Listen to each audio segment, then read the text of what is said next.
little false advertising on the book. It says, as read by Tim McMahon. First chapter is. Okay, that's right. Then they switched to some other guy. Well, here's the deal. I would have loved to have done the entire thing, although certainly I had concerns about pronouncing some of those European cities and names and whatnot. But they're like, yeah, we just need like 6 days of your time in the middle of the NBA season. No, I can't. Difficult to come by.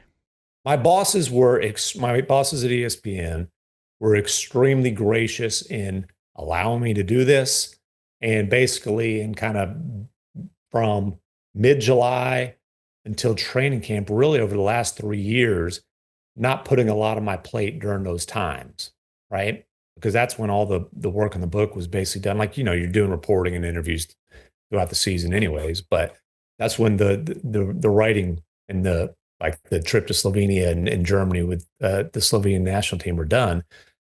I can't take 6 days off in the middle of a freaking NBA season to go into a studio and mutter my way through some difficult pronunciation. So we turned it over to a professional after the first chapter. See, I thought that I didn't know, it was only chapter 2, but chapter 2 is now kind of going into when he's in Europe.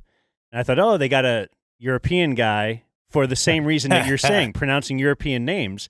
And I thought this would be like Castaway, the movie, when you go to the island, there's no music until he gets back off the island. I don't know if you knew that. Or like The Matrix, there's this green hue if you're not in the real world. What's Sean Marion got to do with this? So I thought it would go back to Tim McMahon. But then I thought, okay, it's because this guy can pronounce all these names. So I just wanted to illustrate to you some things he can't pronounce.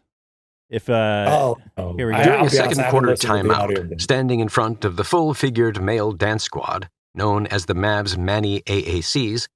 Okay, so that's one. That's how he pronounced the Mavs Maniacs. Maybe a rebrand. He did pronounce all these. The mini AACs. Those are like the little models. What is this, an AAC for ants?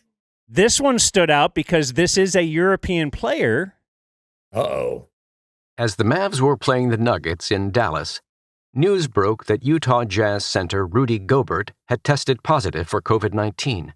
So I thought, okay. Well, maybe this guy isn't a sports fan. And then I found out he's definitely not a sports fan with this. Carlisle attempted to ease the pressure for Porzingis. Not an easy task for a 7'3" man named Unicorn who had a freshly inked max contract, by noting that Celtics forward Gordon Hayward needed a full season. So there you go. Just a couple of little verbal typos from the not Tim McMahon, reading Tim McMahon's book. Hard copy's the way to go.